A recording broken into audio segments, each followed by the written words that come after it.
It is alleged, however, that ACS has done all it can to try to undermine efforts to unionize. If this is true, it must be stopped. I saw a lot of despair in the employees' faces. You know, the employees would walk around, they felt, you know, everybody's walking around with their heads almost dragging on the floor. So I said, you know, it's time to organize.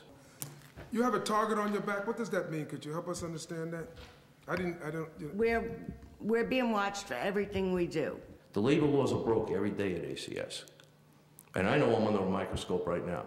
These are government agencies that they take taxes from you. So not only do I work for you, but you're taking my taxes and you're funding these people and not the company that you're funding. Look what type of operation they run.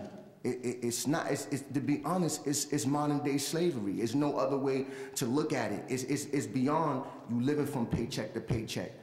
So, you know, you have to be careful because everything you do, you'll be evaluated on one thing, but the evaluation can actually be wrong where you're losing money anyway. As I found out, speaking through my coworkers, a lot of them had stopped taking the calls, and I was getting a lot of the bulk of the calls daily. I found this out. I went to my manager, and I asked her, why can't they change the pay scale? She says the agencies will not allow it. I have to watch when I go to the bathroom. I have to keep to my, they call it adherence, that I have to use my breaks to go to the bathroom. If I'm having a bad day, I have to literally sit there and just like, I get pains in my stomach sometimes. You know, it's just crazy. It's like working in a sewing machine shop where you're just sewing clothes all day and there's a guy there saying, come on, come on, come on, let's go, let's go. That's the way I feel sometimes. I can tell you right now, there's no slackers over there. There are people that work hard there.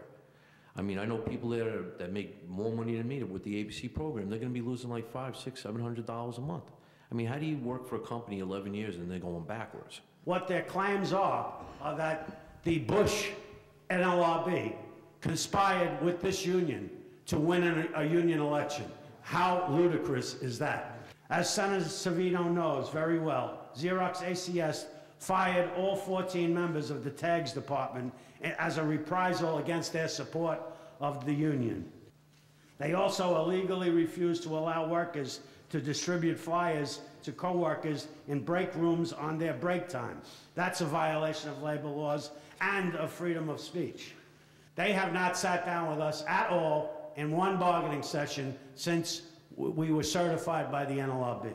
The authorities have a labor harmony clause built into their contract with Xerox ACS. It gives the authorities power in the case of a labor dispute. Xerox ACS is violating this section of their contract. The labor harmony clause, you're familiar with the labor harmony clause? We are. What is your observations with respect to compliance with this? Are we concerned? You betcha, we're concerned. Did you investigate to find out if there was any substance to the problems that were being brought to your attention? No. Under the radar? No. You didn't? I did not. Why not? Well, as I say, I just Especially since it conflicts with your labor harmony clause.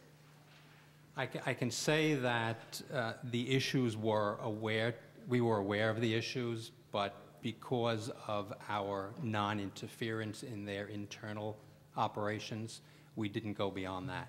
Senator, from the throughway, I would say that's consistent, and I think, you know, the harmony clause, looking at it, it was, you know, understanding that there's management labor issues, you know, at the throughway, in every place when there's management labor, there's issues.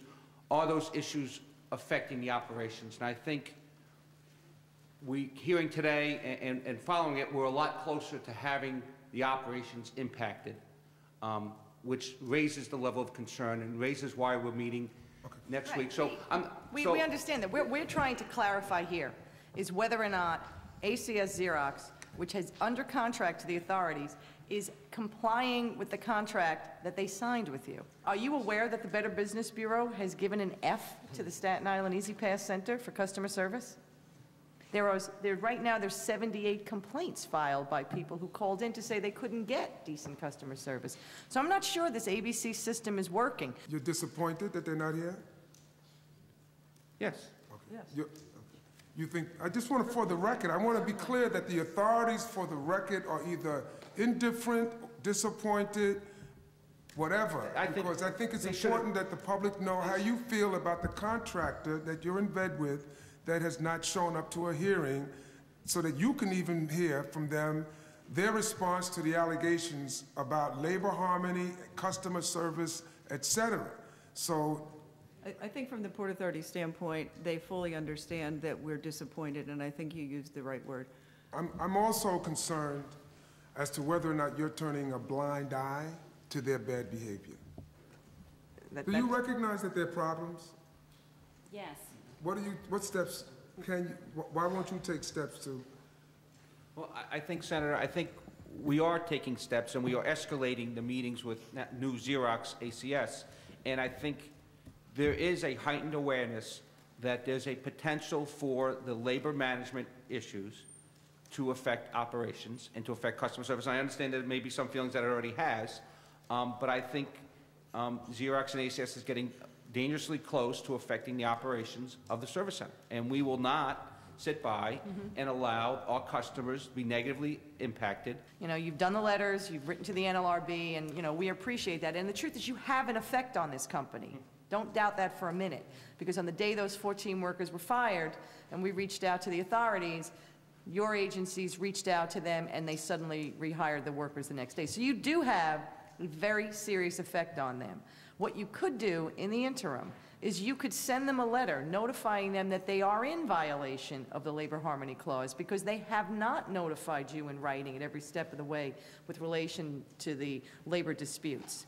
And that would be enough, certainly, to get them to pay attention. They didn't even bother to show up in spite of you telling them.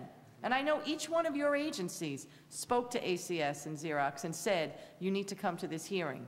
Don't, you know, that it would not be smart not to come. They're ignoring you. They're certainly ignoring us and disrespecting the New York State Senate and the workforce and the customers. But you could, you know, you have a little bit more leverage. You can send them a notice telling them that you believe that they are in violation of this Labor Harmony Clause. And if that doesn't get their attention, I don't know what will. The authorities should ensure that this labor dispute is settled before it gets much, much, much worse. New York State is a union state, and they are not going to get away with this. CWA will fight until we win justice for the workers at Xerox ACS.